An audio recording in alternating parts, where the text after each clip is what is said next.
美国军力报告称，中国正在发展中程的隐身战略轰炸机。那么这个消息属实吗？到底是怎么回事呢？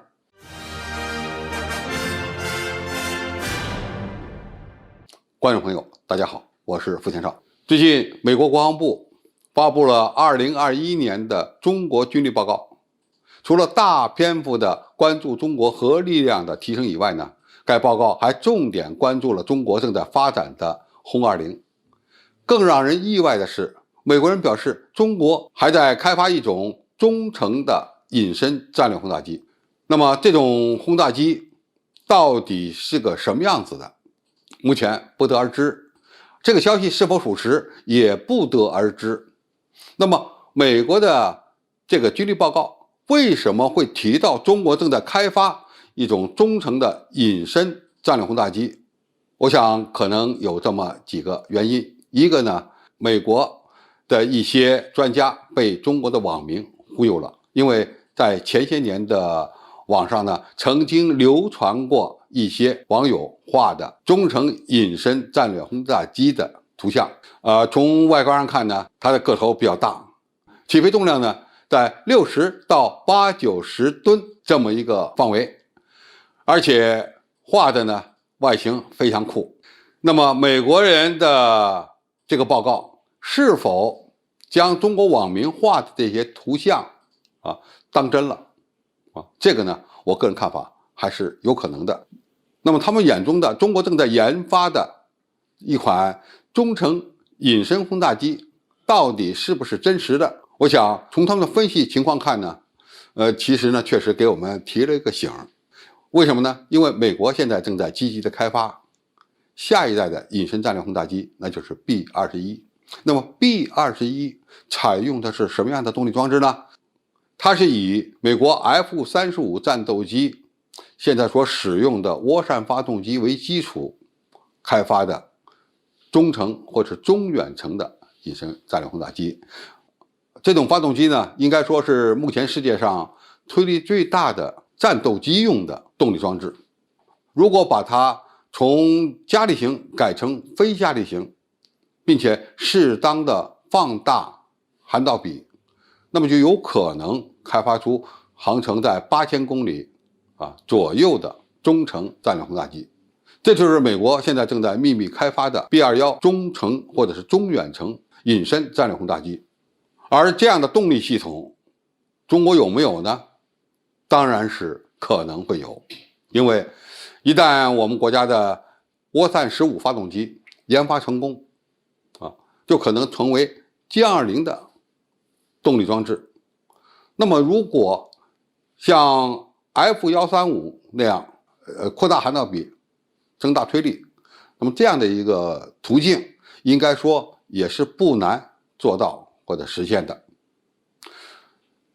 用2台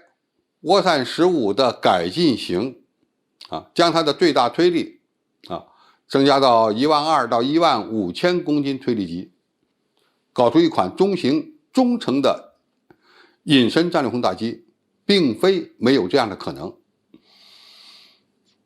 美国用 B-21隐身战略轰炸机，它要干什么事儿？主要是前沿部署，因为他们发现目前现役的 B-2隐身战略轰炸机虽然它的航程比较远，载弹量也比较大，但是对维修保障的要求非常高，必须有专门的机库来实施相应的隐身技术的维修，否则的话呢，让他们日晒雨淋的待在野外，恐怕最终的隐身效果要大打折扣。那么他们现在正在开发的 B-21隐身战略轰炸机，据说可以全员部署，而且对维修保障的要求没有这么高在露天待上个几天问题也不太大，用普通的厂房对它进行相应的维修可能性呢也比较高因为现在的 F-22也好， F-35也好他们现在使用的隐身涂料都比 B-2有所进步，对环境的要求呢可以降级，因此有助于他们在一些前线机场部署。那么今后它开发出了 B-21隐身战略轰炸机，也可以像 F-22和 F-35那样实施前沿部署。这样的话，依靠它较长的航程、较大的载弹量，从而呢对一些国家呢实施中远程的战略突袭。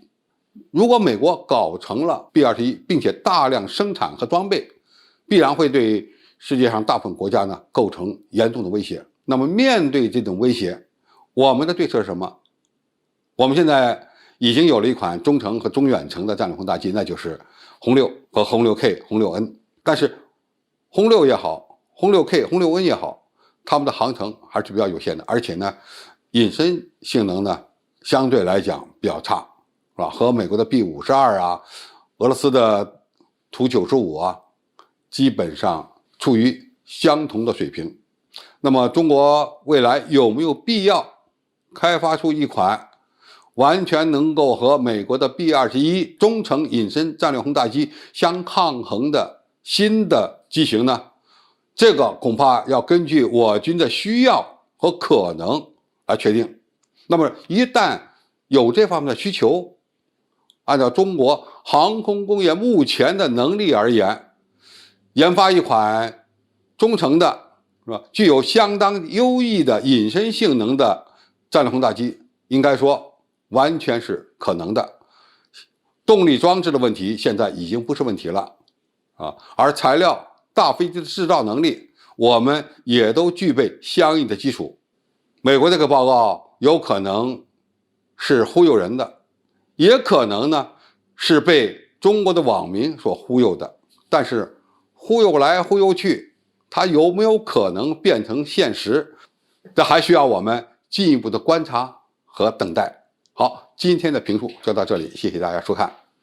感兴趣的朋友可以在下面的留言区留言交流讨论，我们下期再见。